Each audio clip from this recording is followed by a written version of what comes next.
وآل محمد اللهم صل على محمد وآل محمد اللهم صل على محمد وآل محمد.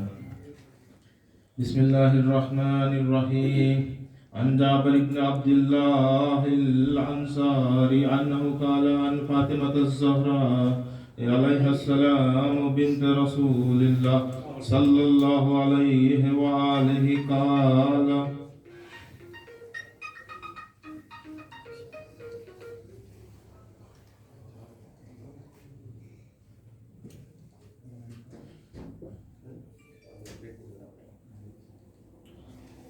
السلام بنت رسول الله صلى الله عليه وآله قال سمعت فاطمة أنها قالت دخل علي أبي رسول الله في بعض الأيام فقال السلام عليك يا فاطمة فقلت عليك السلام قال إني أخذ في بدني زوفا فقلت له ويزك بالله أعطاه من الزور فقال يا فاطمة ائتيني بالكساء اليماني فاقتيني به فأتيته بالكساء اليماني فاقتيته به وسرت أنظر إليه وإذا وجهه يتلألأ كأنه البدر في ليلة تمامه وكماله فما كانت إلا ساعة وإذا بولد الحسن قد أقبل وقال السلام عليك يا أمه فقلت عليك السلام يا قرة عيني وسمارة فؤادي فقال يا أمه إني أشم عندك رائحة طيبة كأنها رائحة جدي رسول الله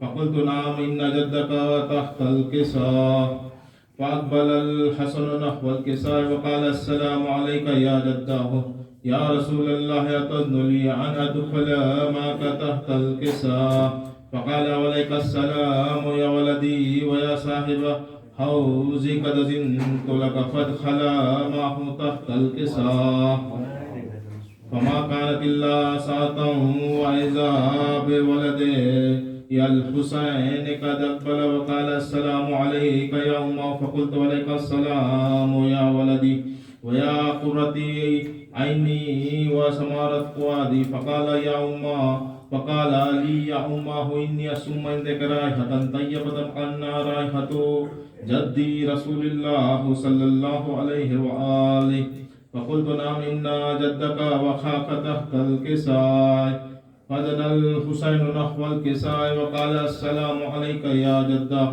السلام عليك يا من اختار الله أتذن لي أن أكون معكم تحت الكساء فقال عليك السلام يا ولدي ويا صافي أمتي قد زنت لك فادخل معهما تحت الكساء فأقبل عند ذلك أبو الحسن علي بن أبي طالب وقال السلام عليك يا بنت رسول الله فقلت عليك السلام يا أبا الحسن يا أمير المؤمنين فقال يا فاطمة إني أشم عندك رائحة طيبة كأنها رائحة أخي وابن أمي رسول الله فقلت نعم ها هو ما ولديك تحت الكساء فأقبل لي نحو الكساء وقال السلام عليك يا رسول الله تذن لي أن أكون معكم تحت الكساء فقال له عليك السلام يا أخي ويا وسي وخليفتي وصاحب آلي وإيقد زنت لك فادخل علي تحت الكساء ثم أتيت نحو الكساء وقلت السلام عليك يا أبتاه يا رسول الله أتذن لي أن أكون معكم تحت الكساء قال عليك السلام يا بنت ويا بزعتي قد زنت لك فادخلت تحت الكساء فلما اكتملنا جميعا تحت الكساء أخذ بي رسول الله بطرف الكساء وأومى بيده اليمنى إلى السماء وقال اللهم إن هؤلاء أهل بيتي وحاستي وحمتي لحمهم لحمي ودمهم دمي يؤلمون ما يؤلمهم ويهجنون ما يهجنوهم أنا حرب لمن حاربهم وسلم لمن سالمهم وعدو لمن عداهم ومحب لمن أحبهم إنهم مني وأنا منهم فاجعل صلواتك وبركاتك ورحمتك وغفرانك ورضوانك علي وعليهم وأذهب عنهم الرجس وطهرهم تطهيرا. اللهم صل على محمد وآل محمد. فقال الله عز وجل يا ملائكتي ويا سكان سماواتي إني ما خلقت سماء مبنية ولا أرضا مدهية ولا قمرا منيرا ولا شمسا مضيئة ولا فلكا يدور ولا بحرا يجري ولا فلكا يسري إلا في محبة هؤلاء الخمسة الذين هم تحت القصاء. فقال الأمين جبريل يا رب ومن تحت القصاء؟ فقال عز وجل هم أهل بيت النبوة معدن الرسالة هم فاطمة وأبوها وبعلها وبنوها. اللهم صل على محمد وآل محمد. فقال جبريل يا رب أتذن لي أن أهبط إلى الأرض ليكن معهم سادسا؟ فقال الله نعم قد أذنت لك. فهبط الأمين جبريل وقال السلام عليك يا رسول الله العلي الأعلى يقرئك السلام ويخصك بالتحية والإكرام ويقول لك وعزتي وجلالي إني ما خلقت سماء مبنية ولا أرضا مدهية ولا قمرا منيرا ولا شمسا مضيئة ولا فلكا يدور ولا بحرا يجري ولا فلكا يسري إلا لعدلكم ومحبتكم وقد أذن لي أدخل معكم فلتأذن لي يا رسول الله. فقال رسول الله وعليك السلام يا أمين وحي الله إنه نعم قد أذنت لك. فدخل جبريل معنا تحت القصاء فقال لأبي إن الله قد أوحى إليكم يقول إنما يريد الله ليذهب عنكم الرجس على البيت ويطهركم تطهيرا. اللهم صل على محمد وآل محمد. فقال علي لأبي يا رسول الله أخبرني ما لجلوسين هذا تحت القصاء من الفضل عند الله. فقال علي نبي والذي بعثني بالحق نبيا واصطفاني بالرسالة نجيا ما ذكر خبرنا هذا في محافل من محافل أهل الأرض وفيه جم من سيدنا ومحبنا إلا وانزلت عليهم الرحمة وحفت بهم الملائكة واستغفرت لهم إلى أن يتفرقوا.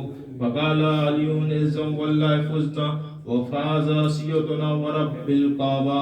فقال النبي ثانيا يا علي والذي بعثني بالحق نبيا واصطفاني بالرسالة نجيا ما ذكر خبرنا هذا في محافل من محافل أهل الأرض وفيه جم من سيدنا ومحبنا وفيه مهموم إلا فرج الله همه ولا مغموم إلا وكشف الله غمه ولا طالب حاجة إلا وقضى الله حاجته. فقال علي إذا والله فزنا وسعدنا وكذلك سيدنا فازوا وسعدوا في الدنيا والآخرة ورب الكعبة. اللهم صل على محمد وآل محمد. محمد وآل محمد صلوات. اللهم صل على محمد وآل محمد.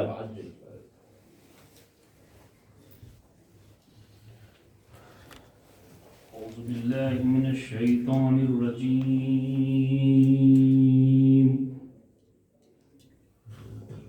بسم الله الرحمن الرحيم.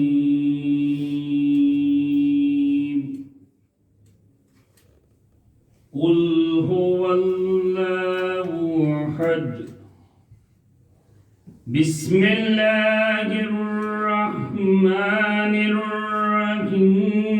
قل الله أحد الله الصمد لم يلد ولم يولد ولم يكن له كفوا أحد صدق الله العلي العظيم إن الله وملائكته يصلون على النبي يا أيها الذين آمنوا صلوا عليه وسلموا تسليما اللهم صل على محمد وآل محمد حسین والو سنو حسین والو سنو حسین والو سنو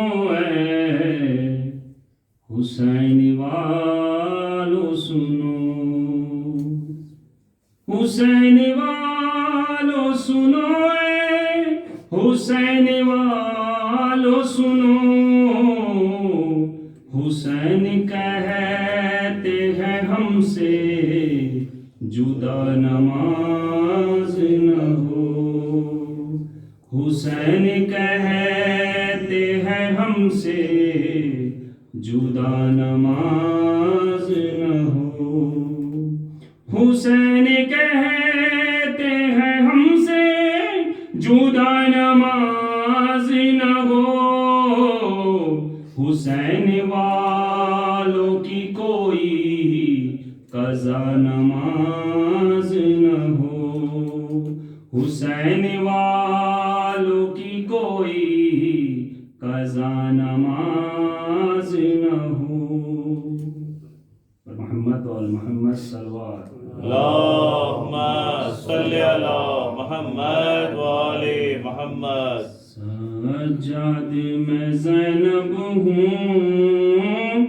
میرے سر پہ ردا کوئی نہیں بازار جفا مجمع ہے کوفیوں کا میری چلنے کی جا کوئی نہیں بازار جفا سجاد میں زینب ہوں میرے سر پہ ردا کوئی نہیں بازار جفا سجاد میرے سر سے آدھا نے چھینی چادر بلوے میں نبی زادی پھر وائی گہی در در مل جائے ردا مجھ کو اور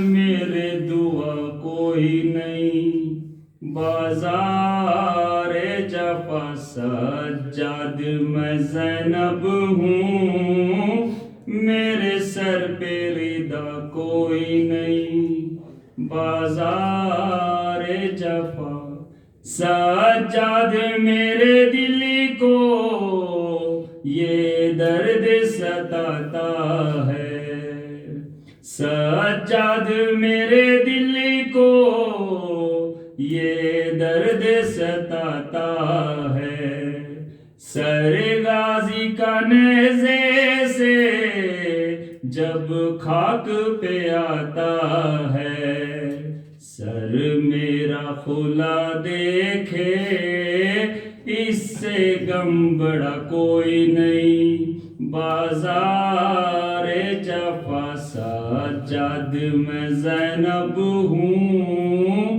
میرے سر پہ ردا کوئی نہیں بازار جفا سجاد چلوں کیسے لاکھوں ہے تماشائی یاد آتا ہے رہ کے عباس میرا بھائی فریاد کروں کس سے اب تیرے سوا کوئی نہیں بازار جفا سجاد میں زینب ہوں میرے سر پہ ردا کو کوئی نہیں بازار جفا معلوم ہے ادا کو غازی کی بہن ہوں میں بے دست ہے وہ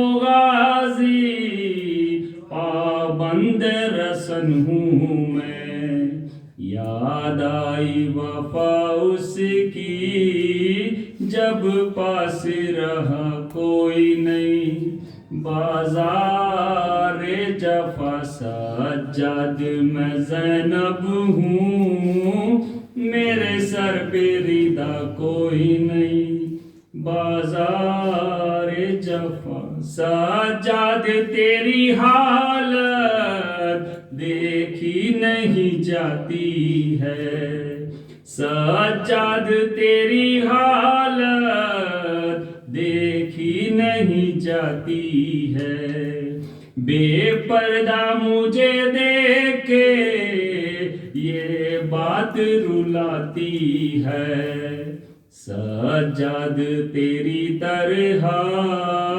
کانٹوں پہ چلا کوئی نہیں بازار جفا سجاد میں زینب ہوں میرے سر پہ ریدہ کوئی نہیں بازار جفا مجمع ہے کوفیوں کا میرے چلنے کی جا کوئی نہیں بازار جفا عظمت سجاد علیہ السلام پر بلند تر صلوات اللہم صلی علی محمد و آل محمد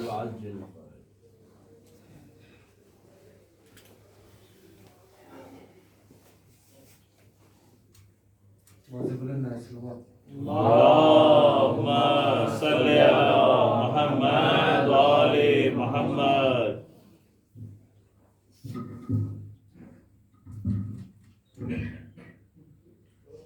پھوپھی سے سکینہ نے رو کر کہا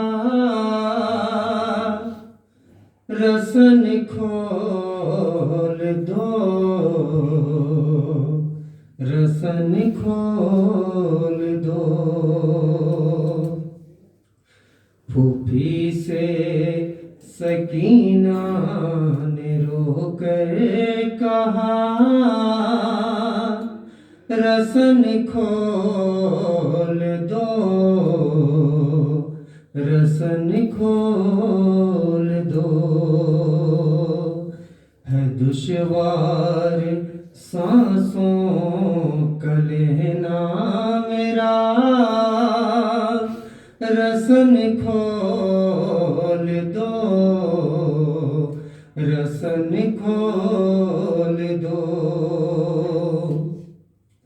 اذیت ہے اتنی میں مر جاؤں گی میں صغرا سے ملنے کو گھر جاؤں گی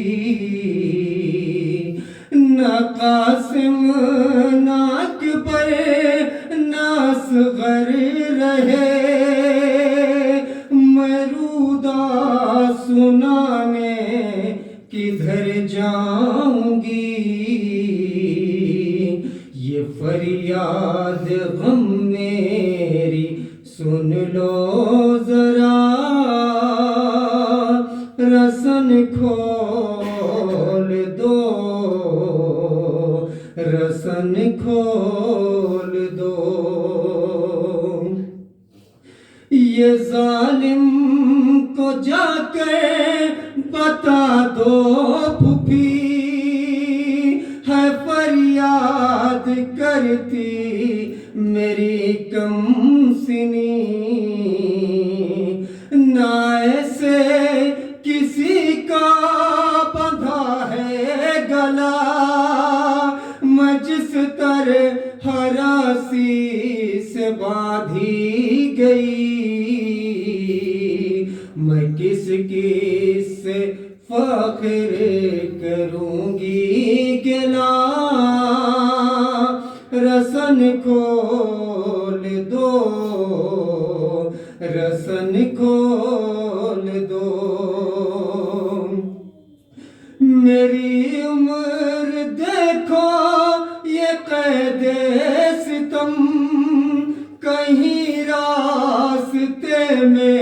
نہ مر جائیں ہم میری سانس رک رک کے چلنے لگی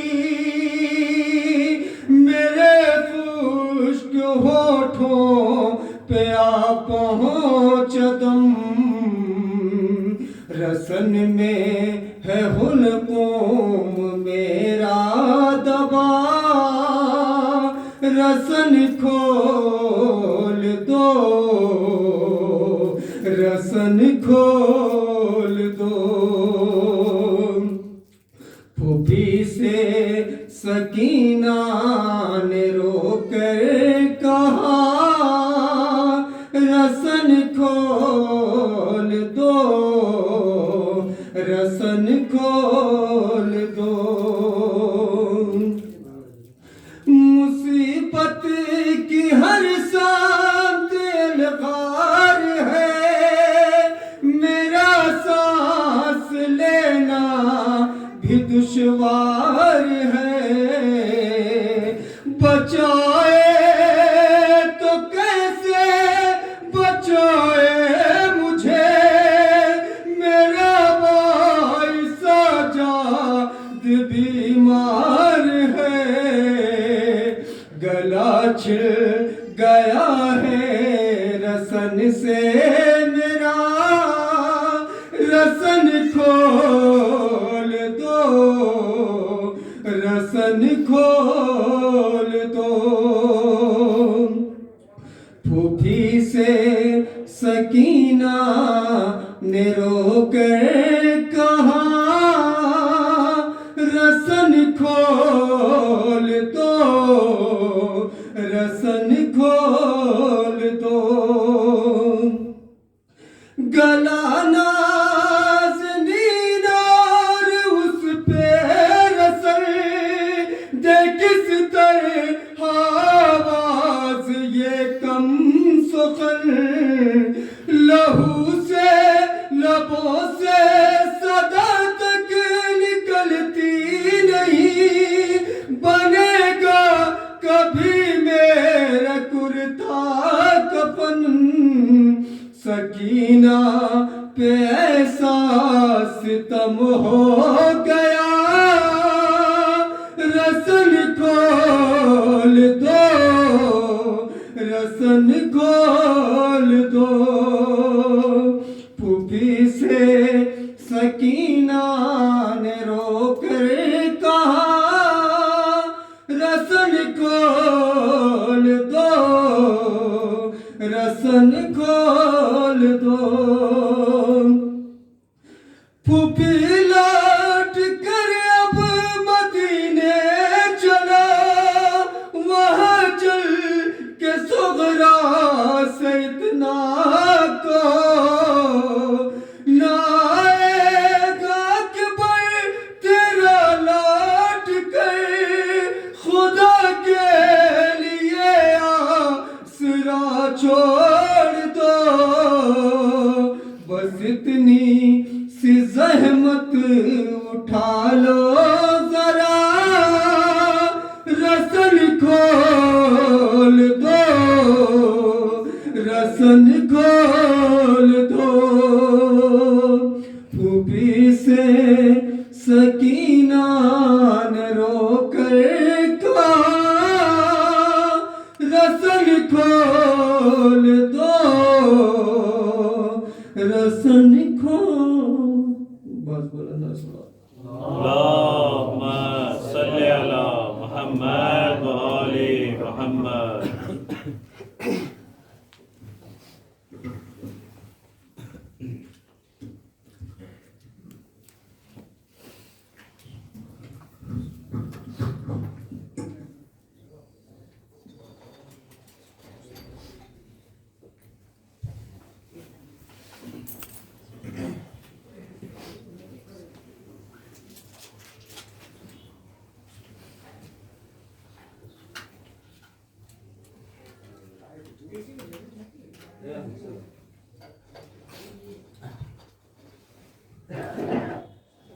بر محمد و آل محمد صلوات اللہم صلی علی محمد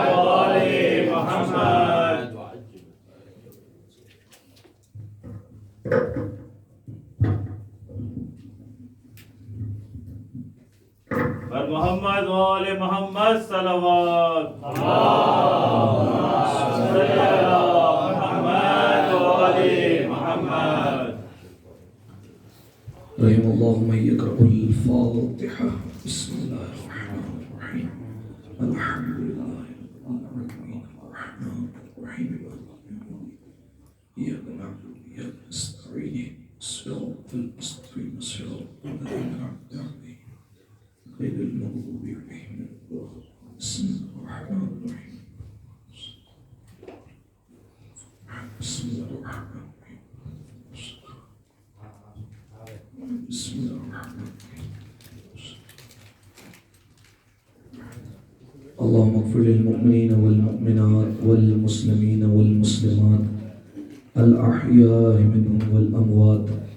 اللهم تابع بيننا وبينهم بالخيرات إنك مجيب الدعوات إنك على كل شيء قدير برحمتك يا أرحم الراحمين. اللهم صل على محمد وآل محمد.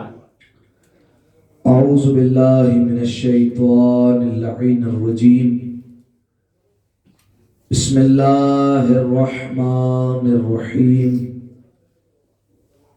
الحمد لله الذي يخلق ولم يخلق ويرزق ولا يرزق ويطعم ولا يطعم. ثم الصلاة والسلام على عبدك ونبيك وصفيك ورسولك وخيرتك من الخلق أبي القاسم محمد. اللهم صل على محمد وآل محمد. وعلى أهل بيته الطيبين الطاهرين المعصومين المظلومين سيما ابن عمه علي عليه السلام وهو النبأ العظيم والصراط المستقيم والقرآن الكريم وهو الصديق الأكبر والفاروق الأعظم وحبل الله المتين وإمام المسلمين ووصي رسول رب العالمين واللعنة الدائمة على أعدائهم أجمعين. أما بعد فقد قال علي بن الحسين عليهما السلام إنا للعباس عند الله منزلة يغبطه بها جميع الشهداء يوم القيامة. صلوات على محمد وآل محمد. اللهم صل على محمد وآل محمد. دعائے سلام دی بسم اللہ الرحمن الرحیم. اللہم کل ولیک حجت ابن حسن صلواتک علیہ وعلا آبائے فی هذه الساعة وفی کل ساعة ولیا وحافظا وقائدا وناصرا ودلیلا وعینا حتى تسكنه أرزك طوعا وتمتعه فيها طويلا. اللهم صل على محمد وآل محمد. دعائے پروردگار عالم سے پروردگار ہماری اس عبادت کو اپنی بارگاہ میں قبول فرما. تمام گناہ صغیرہ اور کبیرہ کو معاف فرما. پالنے والے جتنے حاضرین تشریف فرما ہیں تمام کی پریشانیوں کو آسان فرما. تمام کے رزق میں مزید وسعت عطا فرما. صاحب خانہ کی توفیقات میں مزید اضافہ فرما. جنت البقیع کی تعمیر کے اسباب جلد از جلد مہیا فرما. تمام مقامات مقدسہ کی حفاظت فرما. زمانے کے امام کے ظہور میں تعجیل فرما. ہمیں ان کے اعوان و انصار میں شمار فرما. ان تمام دعاؤں کی قبولیت کے لیے اپنی صحت و سلامتی کے لیے تمام مؤمنین کی صحت و سلامتی کے لیے اس مجلس کی قبولیت کے لیے عزاداروں کی حفاظت کے لیے عزاداری کی حفاظت کے لیے مل کر بآواز بلند صلوات پڑھ دیں. اللہم صلی علی محمد وآل محمد. آپ لوگوں سے گزارش ہے تھوڑا تھوڑا سا آگے آ جائیں. جو افراد باہر تشریف فرمائے اگر زحمت نہ سمجھے اور کوئی عذر نہیں ہے تو ان سے بھی گزارش کروں گا کہ اندر تشریف لے آئیں. تاکہ ایک مجلس کا ماحول بن جائے. ایک دفعہ صلوات پڑھیں مل کر بآواز بلند. اللہم صلی علی محمد و آل محمد. پھر مل کر بآواز بلند صلوات پڑھیں. اللہم صلی علی محمد و آل محمد. اس سے بہتر انداز سے صلوات پڑھیں مل کر. اللہم صلی علی محمد و آل محمد. خیر جتنے آنے تھے آگے، باقی کی کوئی نہ کوئی یقیناً مجبوری رہی ہوگی. سامعین محترم، اچھا شروع میں ایک بات عرض کر دوں، اگر آپ زحمت نہ سمجھے، کافی لوگ ایسے نظر آ رہے ہیں جن کے منہ میں کچھ نہ کچھ ہے. ان سے بدست ادب جو ہے وہ میں جوڑ کر کہہ رہا ہوں، یہ مجلس کے آداب میں جو ہے وہ قطن نہیں آتا.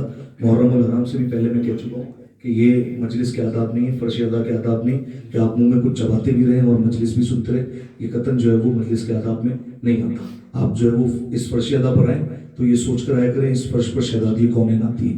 ایک دفعہ صلوات پڑھیں مل کر بآواز بلند.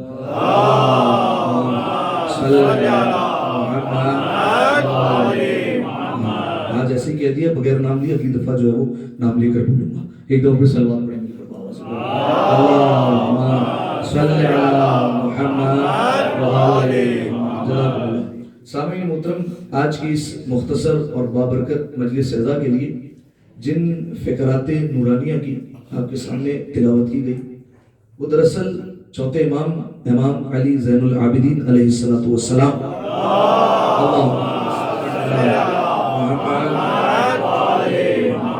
ان کی ایک حدیث مبارکہ ہے جس میں مولا نے جناب عباس کے مقام کو اور مرتبے کو سمجھایا ہے.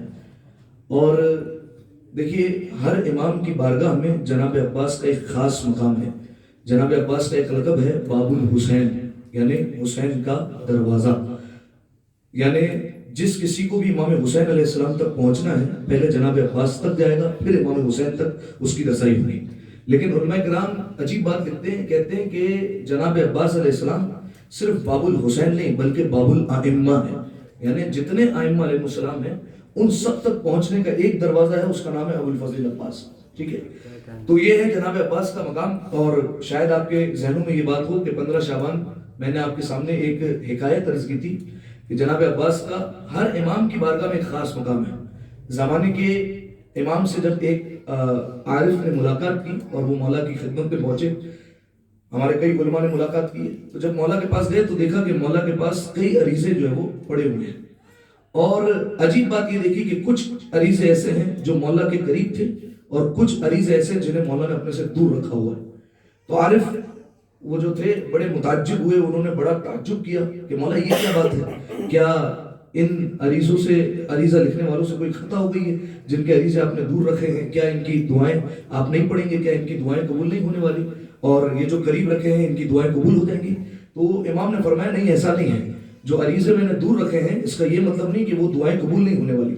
لیکن جو قریب رکھے ہیں وہ عریضے مجھے زیادہ محبوب ہیں، مجھے زیادہ پسند ہے اور میرے دل کے قریب ہے. کہا مولا کیوں آپ کے دل کے قریب ہے؟ کہا کیونکہ ان میں میرے چچا عباس کا واسطہ دیا گیا ہے. ٹھیک ہے، تو یہ جناب عباس کا مقام ہر امام کی بارگاہ میں ایک خاص اہمیت کا حامل ہے. ہر امام کی بارگاہ میں جناب ابو الفضل عباس کا ایک خاص مقام ہے. تو چوتھے امام نے بعد کربلا جناب عباس کا مقام بتایا، قولن بھی بتایا یعنی زبان سے بھی اور عملاً کر کے بھی بتایا. کس طریقے سے؟ روایت کے جملے ہیں کہ جب بھی چوتھے امام کے سامنے جناب عباس کا نام لیا جاتا تھا تو چوتھے امام اپنے مقام سے کھڑے ہو جایا کرتے تھے، صحیح، ان کے احترام میں.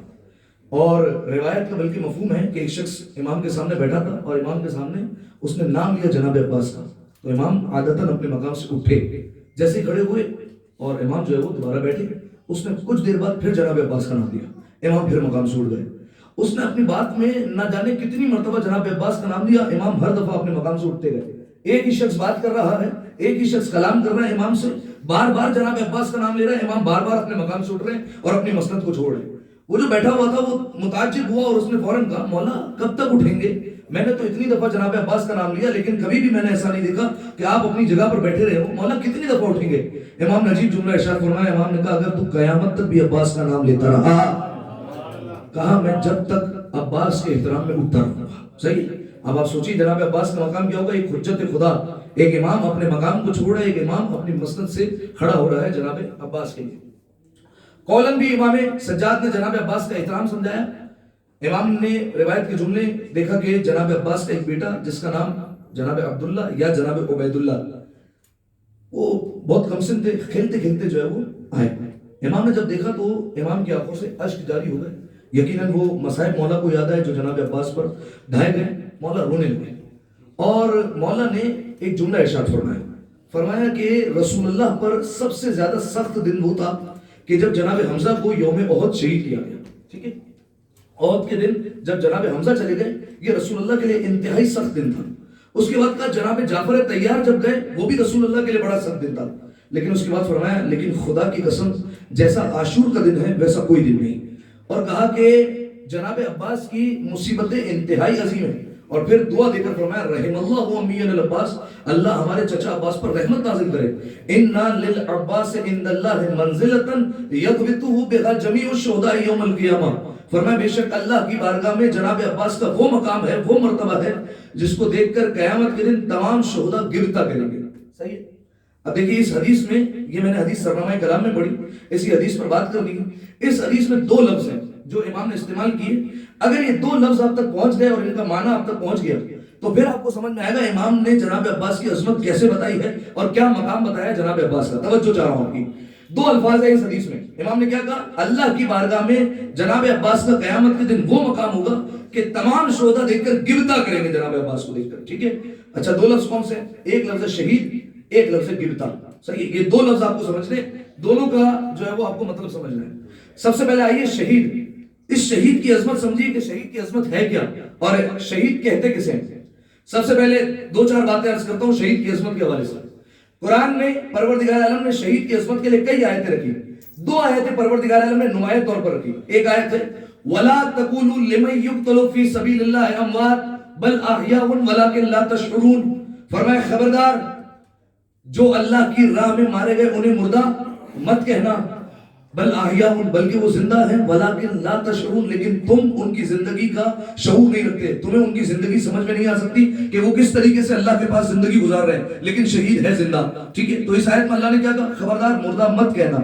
دوسری آیت میں کہا ولا تحسبن الذين قتلوا في سبيل الله امواتا، اور خبردار شہید کو مردہ گمان بھی مت کرنا، بل احیاء عند ربهم يرزقون بلکہ وہ تو زندہ ہے اور اللہ کی بارگاہ سے اپنا رزق پا رہے ہیں. صحیح. آپ نے غور کیا پہلی آیت میں اللہ نے کہا مردہ مت کہنا، دوسری آیت میں کہا مردہ مت سوچنا.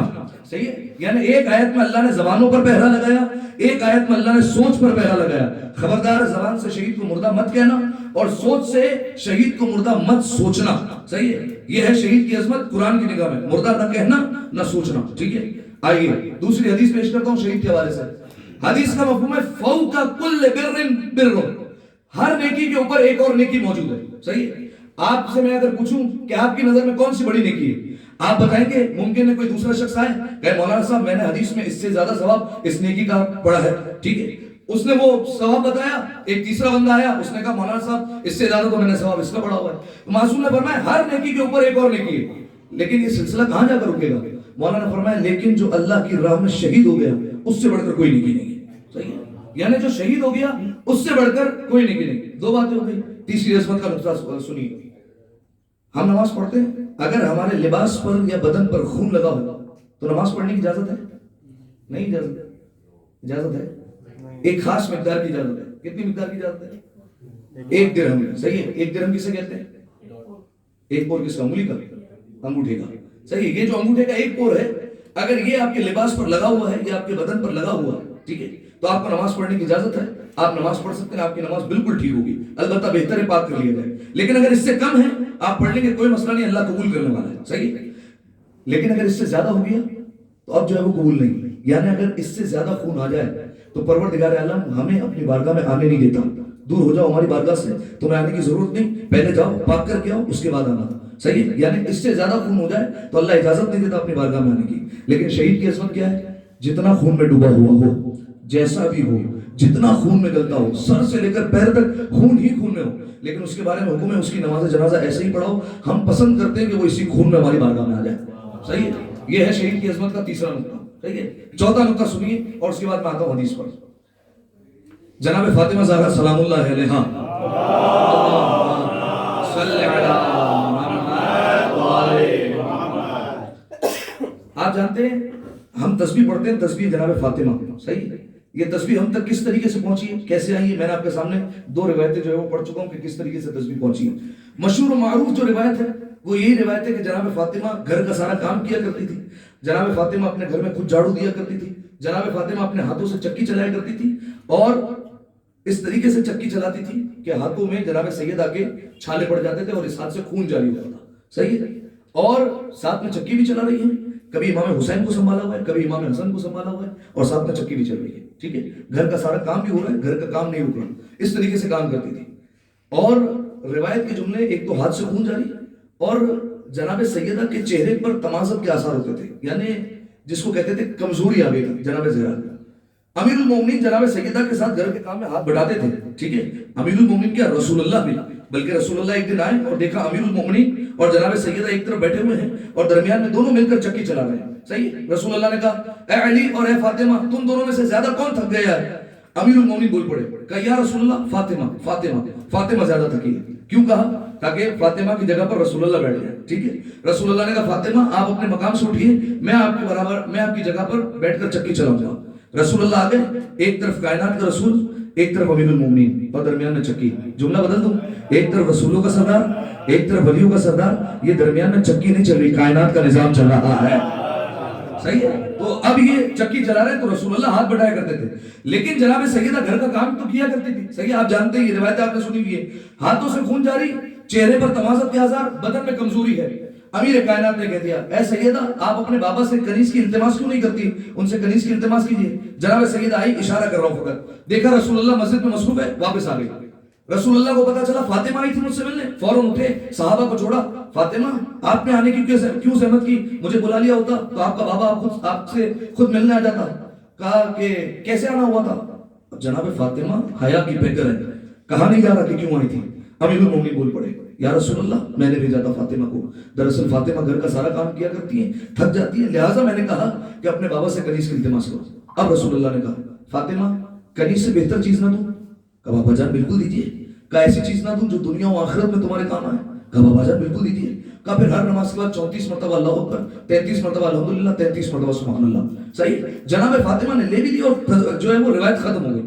دیکھیے یہ ہم اگر اپنے اوپر مثال رکھیں گے نا تو ہم ہنسیں گے۔ بالفرض آپ جو ہے وہ میرے پاس آئے اور کہا کہ مولانا صاحب ذرا مجھے $100 دیجیے گا، مجھے بہت زیادہ ضرورت ہے۔ میں کہوں ہر نماز کے بعد 5 دفعہ آیت الکرسی پڑھ لیا کریں۔ آپ کہنا مولانا صاحب دینے تو دیں، یہ باتیں جو ہے وہ اپنے پاس رکھیں، یہ ٹوٹکے اور وظیفے آپ اپنے پاس رکھیں، اگر دینا ہے تو دے دیں آپ، صحیح۔ جناب فاطمہ رسول اللہ جانتے ہیں کائنات کی ملکہ ہے جناب فاطمہ، جناب فاطمہ نوری مخلوق ہے، جناب فاطمہ ہر چیز کو چھوڑ دے گی لیکن ذکر اللہ کو نہیں چھوڑے گی، ذکر الہی کو نہیں چھوڑ سکتی۔ فاطمہ ہر چیز کے بغیر رہے گی لیکن ذکر الہی کے بغیر نہیں رہے گی۔ کہا کہ فاطمہ ہر نماز کے بعد 34 مرتبہ اللہ اکبر، 33 مرتبہ الحمدللہ، 33 مرتبہ سبحان اللہ۔ یاد رہے شہید کی عظمت بتا رہا ہوں۔ اب تسبیح تو آ گئی، صحیح ہے، اب پڑھنا 34 مرتبہ ہی، کوئی 35 مرتبہ پڑھ لے پھر تسبیح صحیح ہے؟ تسبیح صحیح ہے؟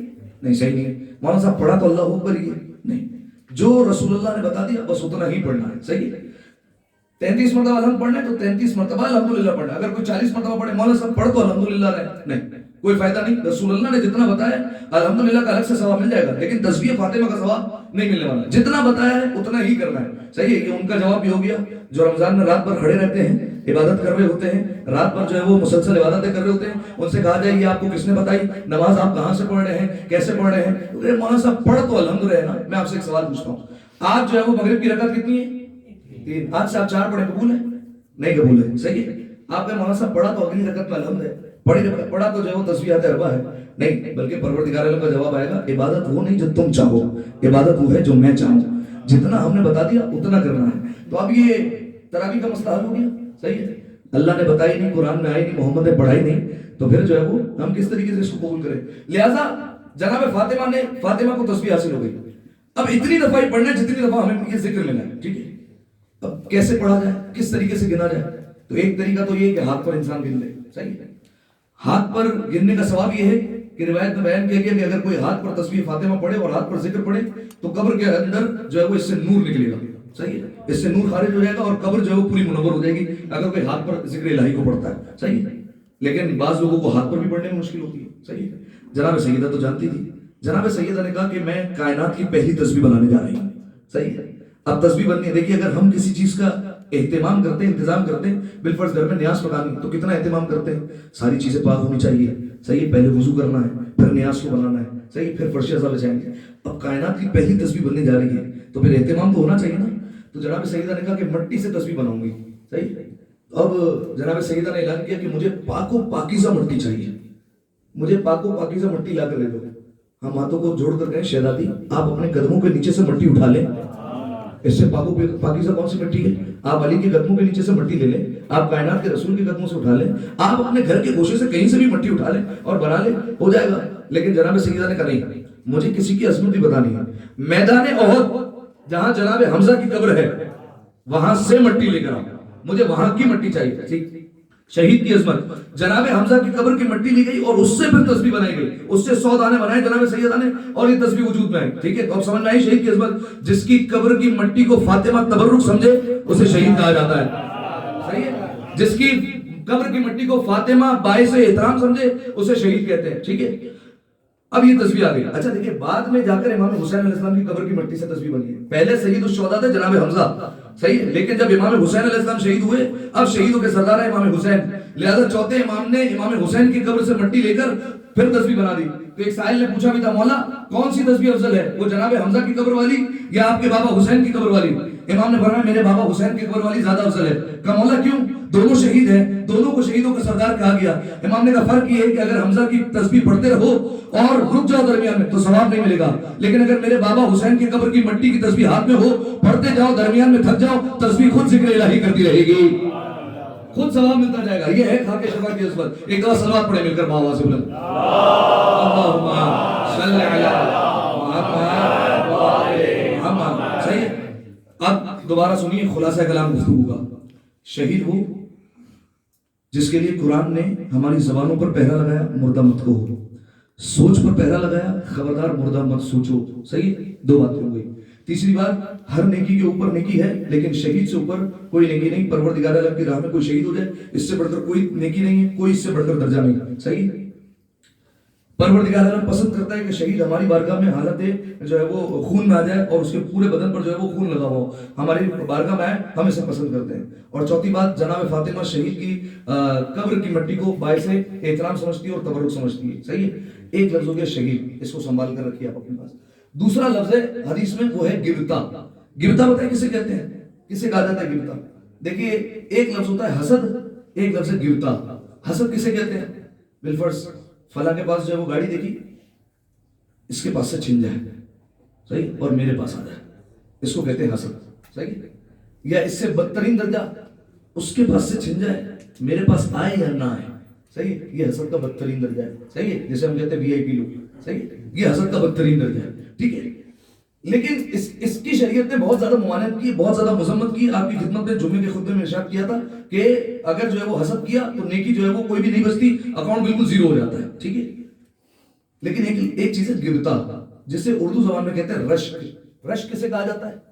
سامنے والے کے پاس چیز دیکھی, اس کے پاس نعمت دیکھی, ہمارا دل بھی کیا کہ یار اللہ نے اسے گاڑی عطا کی, اللہ نے اسے اتنا بڑا بنگلہ عطا کیا, اللہ نے اسے اتنی صالح اولاد عطا کی, اللہ نے اس کی اولاد کو عالم بنا دیا.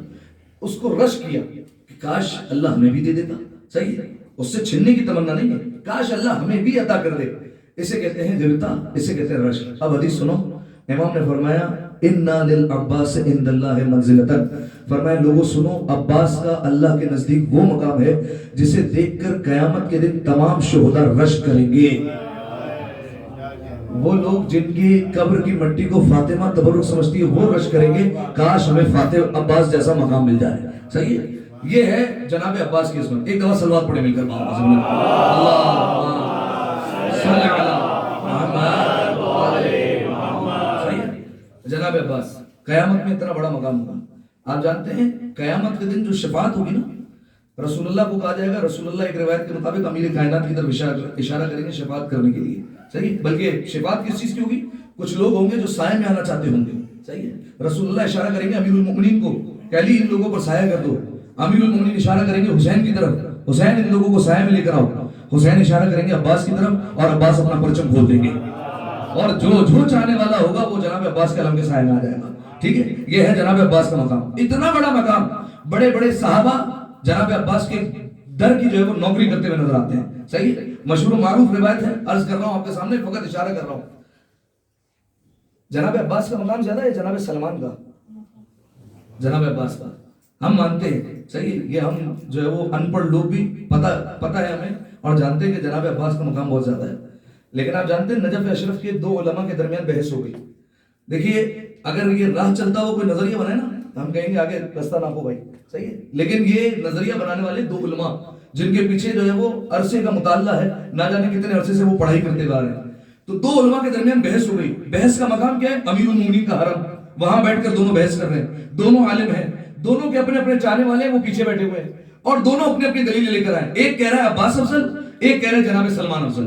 ٹھیک ہے, اب دونوں آپس میں دلیلیں دیے جا رہے ہیں. جو کہہ رہا تھا جناب سلمان افضل, اس نے دلیلیں دی, کہ سلمان کی افضلیت کے لیے سب سے بڑی دلیل یہ ہے کہ سلمان کو رسول اللہ نے کہا منا اہل البیت, سلمان ہم اہل بیت میں سے ہے. سلمان وہ ہے جو در سیدہ کا دربان ہے. سلمان وہ ہے جو جناب فاطمہ کی چوکھٹ کو اپنی داڑھی سے صاف کیا کرتے ہیں. جناب سلمان وہ ہے جن کی داڑھی پر گرد در سیدہ تاروں کی طرح چمکا کرتی ہے. جناب سلمان وہ ہے کہ جنت میں وہ جانے کے لیے اتنا مشتاق نہیں جتنے جنت مشتاق ہے کہ سلمان مجھ میں آ جائے. وہ دلیلیں دیے جا رہے ہیں اور بالآخر جب تھک کر رکے تو وہ بولا جو جناب عباس کی حمایت میں تھا کہ عباس کی افضلیت کے لیے ایک ہی دلیل کافی ہے, وہ یہ ہے کہ ابھی عباس دنیا میں آئے نہیں تھے, فاطمہ نے سلام بھیجا تھا.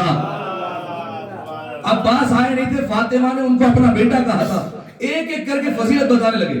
جب فضیلتیں بتا دی گئی, اب دیکھیے نتیجہ یہ ہوا کہ وہ بحث بغیر کسی نتیجے کے ختم ہو گئی. وہ جو کہہ رہا تھا جناب عباس افضل, وہ اپنے نظریے پر قائم, اب بھی میں کہتا ہوں جناب افضل عباس افضل. اور جو وہ کہہ رہا تھا جناب سلمان افضل, وہ بھی اپنی بات پر قائم ہے, وہ بھی کہتے ہیں جناب سلمان ہی افضل ہے. بحث ختم ہو گئی. کل پھر آئیں گے اسی حرم میں, امیر المومنین کی قبر کے سامنے دوبارہ فیصلہ کریں گے, اپنی اپنی دلیلیں اور لے کر آئیں گے. کہا ٹھیک ہے, کل ملتے. اگلا دن ہوا, جیسے ہی اگلا دن ہوا وہ وقت آیا, سارے لوگ آئے, جتنے لوگ حرم میں تھے آپس میں بیٹھے, کہا کہ بسم اللہ دلیل دیجئے. وہ جو کہہ رہا تھا کل تک جناب سلمان افضل, ہاتھوں کو جوڑ کر کہتا ہے عباس افضل. کہا یہ ایک رات میں نظریہ کیسے بدل گیا؟ ایک رات میں نظریہ نہیں بدلتا علماء کا. کہا یہ نظریہ کیسے بدل گیا؟ کہا بس خواب آ گیا ہے. کہا وہ خواب کیا ہے؟ کہا کل جب میں اپنے گھر پر گیا تو میں آرام کرنے کے لیے لیٹا تو میں نے خواب میں دیکھا کہ ایک دربار سجا ہوا ہے اور اس دربار میں ایک طرف مسند لگی ہوئی ہے. اپنے تصور قدے میں اس منظر کو لائیے, ایک طرف مسند لگی ہوئی ہے اور وہ مسند خالی ہے, بھی انتظار ہو رہا ہے کہ اس مسند پر آ کر کوئی بیٹھے گا. کہا اور دائیں بائیں سارے لوگ کھڑے ہوئے خادموں کی حیثیت سے, کسی کے ہاتھ میں مشروب ہے, کسی کے ہاتھ میں کھانا ہے, کوئی کاغذ اور قلم لے کر بیٹھا ہوا ہے, کوئی کچھ لکھوانے کے لیے کھڑا ہے, کوئی سوال پوچھنے کے لیے کھڑا ہوا ہے, سب ایسے کھڑے ہوئے ہیں. وہ عالم کہتے ہیں میں بھی اس دربار میں تھا. کہا میں نے دیکھا اس دربار میں جناب سلمان بھی خادم کی حیثیت سے ہیں, جناب سلمان بھی غلام کی حیثیت سے وہاں پر موجود ہے. کہا میں نے سوچا کون ہے جو آ کر ابھی اس مسند پر بیٹھے گا جہاں سلمان غلام ہے, یہ کون ہے؟ کہا اچانک سے دربار کا دروازہ کھلا اور دربار کے دروازے میں علی کا چہرہ داخل ہوا. وہ داخل ہوا جو امیر المؤمنین کا ہو بہو چہرہ ہے. جیسے ہی آیا پورے دربار پر روب طاری ہو گیا, ایک سکتہ طاری ہو گیا, کسی میں ہمت نہیں کہ کلام کر سکے. جناب عباس آئے, اپنی مسند پر بیٹھے. جیسے بیٹھے وہ عالم کہتے ہیں سب سے پہلے انہوں نے مجھے دکھا گھور کر.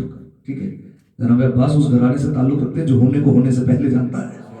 دیکھا غور سے, پھر جناب سلمان کو دیکھا. سلمان فلاں مسئلے میں تمہاری کیا رائے ہے, کیا کہتے ہو؟ جناب سلمان نے کہا مولا میں نہیں جانتا, آپ بہتر جانتے ہیں, آپ بتائیے, آپ رہنمائی کیجیے. جناب عباس نے کہا سلمان اس بات کا جواب یہ ہوگا. پھر عالم کو دیکھا, پھر جناب سلمان سے سوال کیا, سلمان فلاں مسئلے میں تم کیا کہتے ہو؟ جناب سلمان نے ہاتھوں کو جوڑا, مولا میں تو آپ اور آپ کے بابا سے سیکھتا ہوں, مولا مجھے نہیں پتا, آپ رہنمائی کیجیے. جناب عباس نے جواب بتایا. تیسری دفعہ پھر عالم کو دیکھا اور پھر جناب سلمان سے سوال کیا. جناب سلمان نے کہا مولا غلطی کوئی کرتا ہے, بھگتنا کسی کو پڑتا ہے.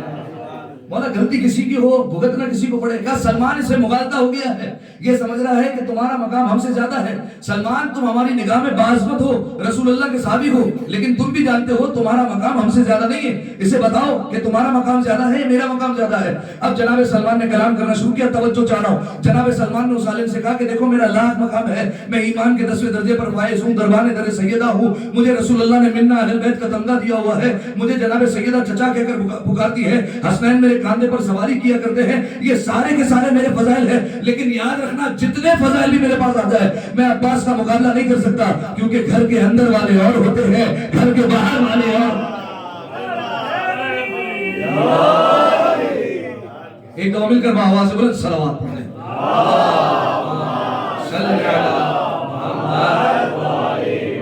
گھر کے اندر والوں کا مقام اور ہے، باہر والوں کا مقام اور ہے. ایک سوال، اتنا بڑا مقام ملا جناب عباس کو، کیوں ملا؟ کس وجہ سے؟ اس وجہ سے کہ جناب عباس بہت بہادر تھے. تو بہادر کو علی کے اور بھی بیٹے تھے. اس وجہ سے کہ وہ امیر المؤمنین اور جناب ام البنین کے بیٹے تھے. تو امیر المؤمنین اور جناب ام البنین کے تو اور بھی بیٹے تھے. اس وجہ سے کہ جناب زینب انہیں بھائی کہہ کر بلاتی تھی. تو جناب زینب نے تو جناب حبیب کو بھی بھائی کہا ہے. جناب زینب نے تو جناب حر کو بھی ایک روایت کے مطابق بھائی کہا ہے. بھائیوں کو تو اوروں کو بھی کہا ہے. پھر ان کا اتنا مقام نہیں ہے. کیوں نہیں ہے؟ وجہ یہ ہے جناب عباس کی معرفت کی وجہ سے، اطاعت کی وجہ سے. جیسی امام کی اطاعت جناب عباس کرتے تھے ویسی اطاعت کوئی نہیں کرتا تھا. جس طریقے سے اطاعت جناب عباس نے کی، جناب عباس کو کہنے کی ضرورت نہیں ہوتی تھی. جناب عباس امام کا اشارہ سمجھتے تھے. صحیح ہے؟ مشہور و معروف روایت، جب جناب عباس کا بچپن کا عالم ہے اور امام علی، امام حسن، امام حسین، جناب عباس یہ آپس میں جنگی مشق کر رہے ہیں. صحیح ہے؟ آپ سوچیے کتنا حسین منظر ہوگا. علی، حسن، حسین، عباس آپس میں جنگی مشق ہو رہی ہے. جناب عباس نے مشق کے دوران محسوس کیا، صرف محسوس کیا کہ آقا حسین کو پیاس لگی ہے. جناب عباس نے وہی مشق کو چھوڑا، سیدھا دوڑتے لے گئے. ابھی امام حسین نے کہا نہیں عباس مجھے پیاس لگی ہے. جناب عباس فوراً گھر پر آ گئے، پانی کا کوزہ بھرا، لے کر جانے لگے. جناب ام البنین نے کہا عباس کہاں بیٹا؟ کہا مادر گرامی حسین کو پیاس لگی ہے آقا کو. کہا کہ عباس قریب آنا. جناب عباس قریب آئے. جناب ام البنین نے کہا بیٹا عباس حسین کی بارگاہ میں جا رہے ہو تو ایسے جاؤ جیسے غلام جایا کرتے ہیں. کوزہ لیا اور سر پر رکھ دیا. کہا سر پر کوزہ رکھا ہے، اب جاؤ حسین کی بارگاہ میں ایسے جانا ہے، ہاتھوں میں کوزہ مت رکھو. جناب عباس نے کوزے کو دونوں طرف سے پکڑا اور گئے، اور تیزی سے جا رہے ہیں کہ کسی طریقے سے جلدی سے امام حسین تک پانی پہنچ جائے. امیر المومنین نے دور سے منظر دیکھ لیا کہ عباس آ رہے ہیں، سر پر کوزہ ہے اور پانی چھلکتے ہوئے عباس کے شانوں پر آ رہا ہے.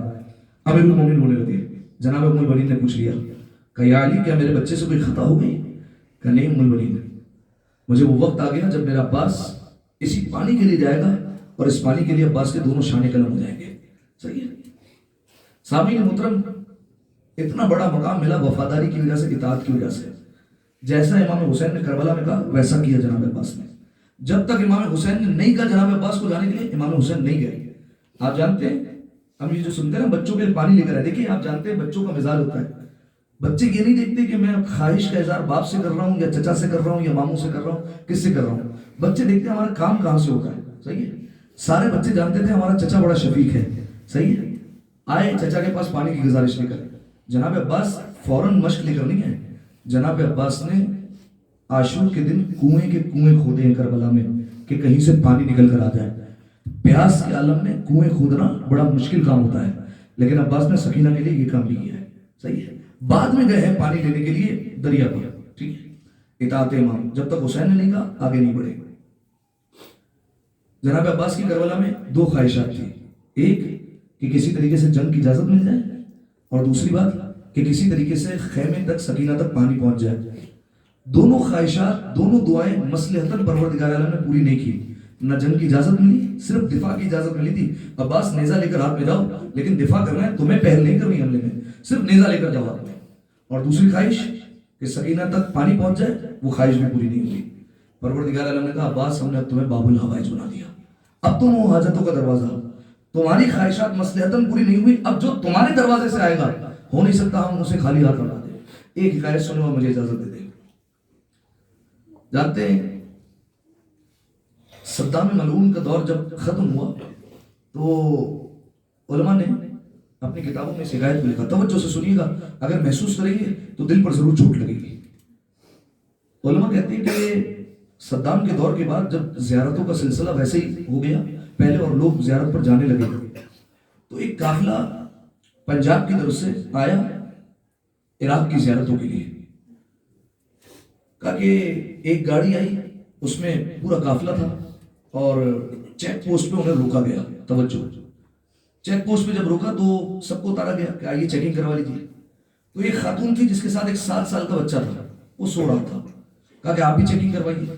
تو خاتون نے بچے کو اٹھانے کی کوشش کی، تو اس نے سپاہی نے کہا کہ نہیں آپ اسے سونے دیجیے، آپ آئیے آپ چیکنگ کروا لیں بس کافی ہے.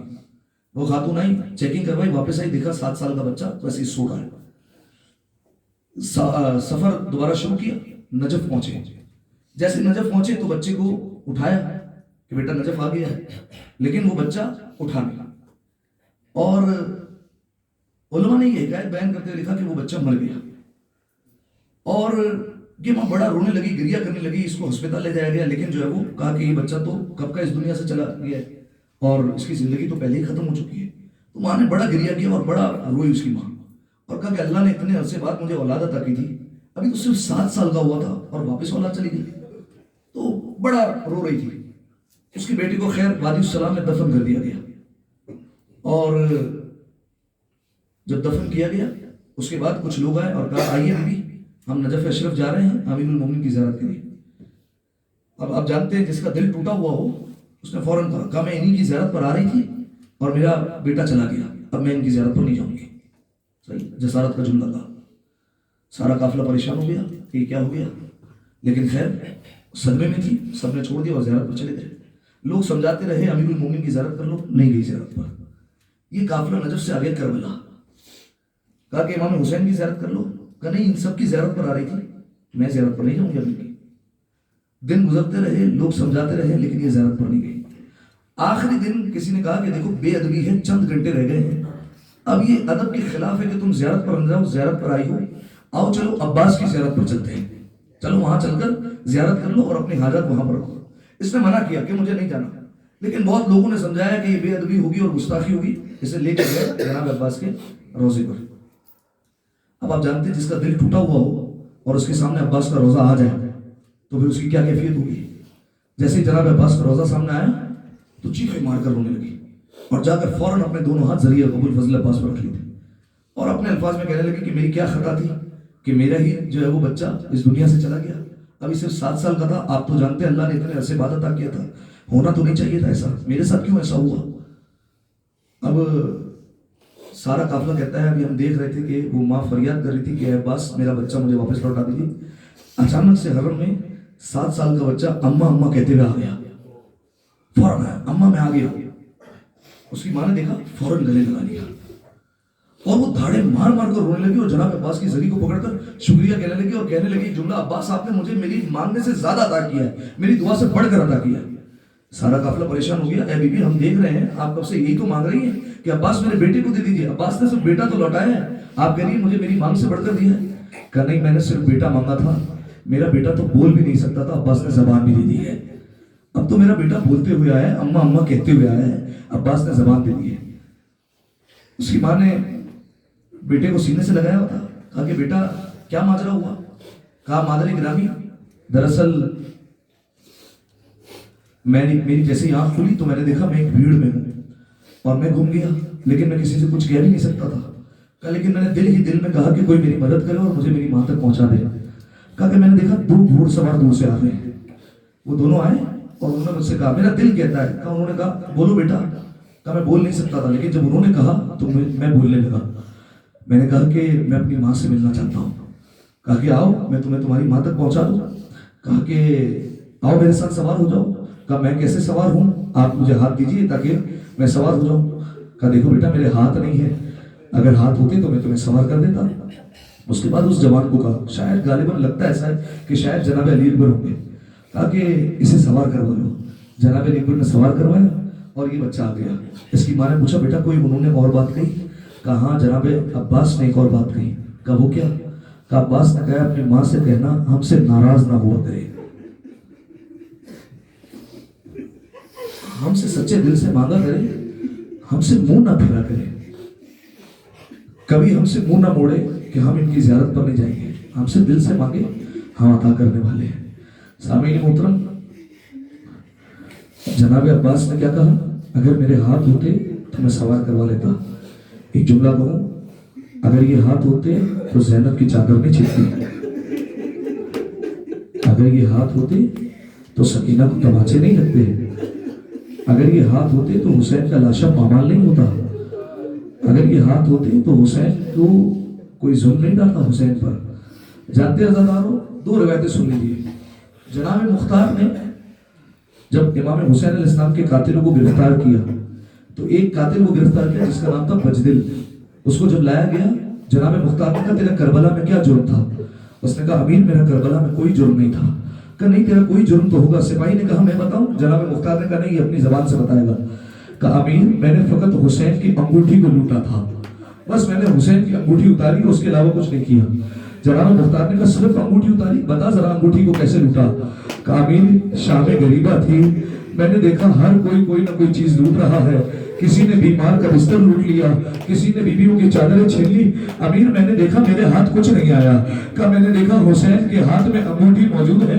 کہ میں آگے بڑھا، میں نے بڑی کوشش کی کہ حسین کے ہاتھوں سے انگوٹھی اتر جائے. کہ لیکن وہ انگوٹھی اترتی نہیں تھی. مختار گھبرا گیا اور تخت سے اڑ گئے. مختار نے کہا بدبخت نے تو نے کیا کیا؟ کہ میں نے اپنے سامان سے خنجر نکالا اور حسین کی انگلی کو کاٹ دیا. جناب مختار تڑپ گئے، آنکھوں سے آنسو جاری ہوئے. کہا تو نے کربلا میں اس وقت کیا منظر دیکھا؟ کہا میں نے دیکھا جب حسین کی انگلی کو کاٹ دیا گیا کہ کربلا میں زلزلے آنے لگے. میں جا کر فوراً جھاڑیوں میں چھپ گیا، میں خوفناک ہو گیا. میں جا کر جھاڑیوں میں چھپ گیا، سارا منظر دیکھنے لگا. کہ اچانک سے میں نے دیکھا کربلا میں نور کی اماریاں اتری. پہلی اماری اتری، اس میں سے 3 نور باہر آئے. پہلا نور آ کر حسین کے سرانے بیٹھا اور گلے لپٹ کر کہتا ہے ہائے میری امت نے میرے نواسے کو مار دیا. دوسرا نور آیا اور دوسرا نور لپٹ گیا اور کہا ہائے میری امت نے میرے بچے کو مار دیا. تیسرا نور آیا بائیں طرف بیٹھا، کہا ہائے میری امت نے میرے بھیا حسین کو مار دیا. اس کے بعد کہا مختار نے کیا ہوا؟ کہا ایک اور اماری اتری، اس میں سے کچھ برقع پوش بیویاں باہر آئی. کہا ایک بیوی آگے آئی. کہا اس کی کیا علامت تھی؟ کہا اس سے چلا نہیں جاتا تھا. کہا ہزاداروں چلا اس سے نہیں جاتا جس کو چلنے میں تکلیف ہو، جس کا پہلو شکستہ ہو. کہا وہ بیوی آئی اور پہلے نور کے گلے سے لپٹ گئی اور رو رو کر کہتی تھی بابا میں نے چکی اور پیس کر پالا تھا، بابا میں نے بڑی مشقتوں سے پالا تھا. بابا یہ آپ کی امت نے کیا کر دیا؟ اجرکم اللہ اجرکم الزہرا. شہزادی آپ کو کوئی غم نہ دے، اپنی صداؤں کو بلند کیجیے گا، رونے میں تکلم نہ کیجیے گا. بس ادادارو. مختار نے کہا اس کے بعد کیا ہوا؟ کہا میں سارا منظر دیکھ رہا تھا. جناب فاطمہ ایک ایک نور سے لپٹ کر روتی رہی. اس کے بعد اپنے آپ کو حسین کے سینے پر گرا دیا. حسین کا سر تو نہیں تھا نا، شاید جناب فاطمہ نے کٹی ہوئی رگوں کا بوسہ دیا ہو. اچانک سے بے سر لاشے سے آواز آئی اماں وہ جو جھاڑیوں میں بیٹھا ہے اماں اس نے میری انگلی کو کاٹ دیا اماں. جناب فاطمہ نے اسے بددعا دی، اس کا ہاتھ چل ہو گیا. آزادارو ایک اور روایت سننا. جناب مختار کے پاس ایک اور قاتل کو لایا گیا جس کا نام تھا خلی. مختار نے کہا تیرا کربلا میں کیا جرم تھا؟ سپاہیوں نے کہا مختار اس کے بہت سارے جرم ہیں. کہا تو اپنے منہ سے اقرار کر. کہا امیر میرے بہت سارے جرم ہیں. اس نے 2 جرم جانتے کون سے بتائے؟ کہا شام غریبہ میں نے بھی کچھ اسباب لوٹے تھے. کہا تم نے کیا لوٹا تھا؟ کہا میں شام غریبہ دیکھ رہا تھا، ہر ایک کچھ نہ کچھ لوٹ چکا ہے. کسی کے ہاتھ میں بیمار کا بستر ہے، کسی کے ہاتھ میں بیویوں کی چادر ہے، کسی کے ہاتھ میں کوئی سامان. کہا لیکن میں نے دیکھا ایک بیوی ایسی ہے جس کے سر پر چادر سلامت ہے، کسی میں ہمت نہیں ہے اس بیوی کے قریب جا سکے. یہ کون ہے؟ علی کی بڑی بیٹی زینب کبریٰ ہے. کسی میں ہمت نہیں اس کے قریب جا سکے. اس بیوی کا جلال اتنا ہے. خلی کہتا ہے میں آگے بڑھا، میں نے جا کر بیوی کی چادر پر ہاتھ ڈالا. جناب زینب نے فریاد شروع کی کہ مجھ سے دور ہو جا، مجھے جانتا نہیں، میں علی کی بیٹی ہوں، میں عباس کی بہن ہوں. خلی نے کہا اب عباس کہاں رہے؟ ادادارو جناب زینب بوڑھی ہو چکی تھی لیکن چادر کو دونوں طرف سے تاپ کر رکھا. بیوی نے چادر کو نہیں چھوڑا. خلی کہتا ہے میں نے بڑی چھیننے کی کوشش کی. مختار نے کہا پھر تم نے چادر کو کیسے چھینا؟ ازاداروں میں جملہ نہیں کہہ سکتا اگر آپ سمجھ جائے. وہ کہتا ہے میں نے زمین کربلا پر دیکھا، مجھے ایک بڑا پتھر نظر آیا. کہتا ہے میں نے پتھر اٹھایا، مجھ سے نہیں کہا جائے گا ازاداروں. جناب زینب کی پیشانی سے خون کا فوارہ جاری ہوا. جناب زینب نے فرات کا رک کر کے کہا اے عباس، عباس تو کیا گیا؟ ارے تیری بہن کا پردہ نہ رہا. اجرکم اللہ اجرکم الزہرا. جانتے نا آزاداروں جناب زینب کو چادر کتنی عزیز ہے. ایک اور منظر سنیے پھر دوسری چیز بتاتا ہوں. اس ملعون نے کیا لوٹی جانتے ہیں نا؟ شام غریبہ میں جب سناٹا تھا نا، جب سب کچھ لوٹا جا چکا، جناب زینب پہرا دے رہی ہے. ساری بیویوں کو کہہ رہی گھبرانے کی ضرورت نہیں. ام لیلا اکبر نہیں تو کیا ہوا زینب تو ہے، ام فرما قاسم نہیں تو کیا ہوا زینب موجود ہے. اچانک سے راہ کوفہ سے گھوڑ سوار آتا دکھائی دیا. جناب زینب جلال موٹی آگے بڑی کا آنے والے تو کون ہے؟ ہمارا سب کچھ سامان لوٹا جا چکا ہے واپس پلٹ جا, ہمارے پاس کچھ نہیں ہے. وہ گھوڑ سوار آگے بڑھتا رہا. بی بی نے کہا میں محمد کی نواسی ہوں, پیچھے ہٹ جا. کہا وہ آگے بڑھتا رہا. بی بی نے کہا تو مجھے جانتا نہیں, میں فاطمہ کی بیٹی ہوں. وہ گھوڑ سوار آگے بڑھتا رہا. بی بی جلال میں آگے بڑھی, اس گھوڑ سوار کی لجام کو پکڑا. کہا تو جانتا نہیں میں علی کی بیٹی ہوں. بس یہ کہنا تھا. اس گھوڑ سوار نے نقاب الٹی. زینب کو اس کا بابا نظر آ گیا. جناب زینب بابا کے قدموں پہ گر گئی. اب آئے وہ بابا, بابا میرا حسین مارا گیا, بابا میرا عباس مارا گیا. جناب زینب الٹے قدموں واپس آئی. بیویوں نے کہا اے زینب کیا بات ہے, آپ کا بابا ملنے آیا ہے. جناب زینب نے کہا بیوی ہو تمہارے پاس کیا کوئی چادر کا ٹکڑا ہے؟ میرے بابا نے مجھے بے مکنا چادر نہیں دیکھا. بس ہزادارو آئیے اسی روایت پر. مختار نے پوچھا خلی تو نے چادر لوٹی اور کیا لوٹا؟ آخری جملہ اس نے کہا مختار جب میں نے چادر کو لوٹ لیا میرا دل نہیں بھرا. میں دل میں سوچ رہا تھا اس چادر کی کیا قیمت ہوگی, مجھے اس سے کیا ملے گا, کاش میرے ہاتھ کچھ اور لگ جائے. کبھی میں زمین کربلا پر چکر لگا رہا تھا کہ مجھے کچھ اور مل جائے. میری نگاہ گئی ایک 4 برس کی بچی پر. اس کے کان میں 2 گوشوارے تھے. اولاد والے سرائے بلند کرنا, میں نے دیکھا اس کے کانوں میں 2 گوشوارے تھے. کھولی کہتا ہے میں آگے بڑھا, میں نے بچی سے کہا لاؤ گوشوارے یہ دو. بچی نے دونوں ہاتھ کانوں پر رکھ کر کہا یہ گوشوارے میرے بابا نے مجھے تحفے میں دیے ہیں. کھولی کہتا ہے میں نے گوشواروں کو اتارا نہیں, ارے کانوں سے کھینچیا, کانوں سے لہو جاری ہوا.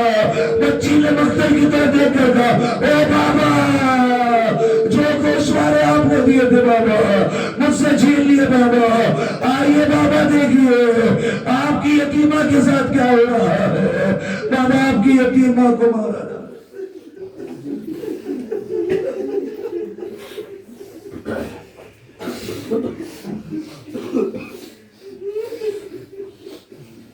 لعنت اللہ علی القوم الظالمین وسيعلم الذين ظلموا أي منقلب ينقلبون. آئیے سب مل کر امام حسین کی بارگاہ میں سلام پیش کریں. علماء کہتے ہیں کہ اگر کوئی شخص یہ نیت کرے کہ میں کربلا پہنچ کر امام حسین کی زری پر جناب عباس کی نیابت میں سلام کروں گا تو جلد از جلد اس کو زیارت کا عزت ملتا ہے. آئیے جناب عباس کی نیابت میں امام حسین کو سلام کرتے ہیں. بسم اللہ الرحمن الرحیم. السلام علیک یا ابا عبداللہ وعلى الأرواح التي حلت بفنائك عليك مني سلام الله أبدا ما بقيت وبقي الليل والنهار ولا جعله الله آخر العهد مني لزيارتكم. السلام على الحسين وعلى علي بن الحسين وعلى أولاد الحسين وعلى أصحاب الحسين. اتنی کثیر تعداد ہے, مل کر بآواز بلند السلام على وعلى علي بن الحسين وعلى أولاد الحسين وعلى أصحاب الحسين. جناب سکینہ کی نیابت میں السلام على الحسين وعلى علي بن الحسين وعلى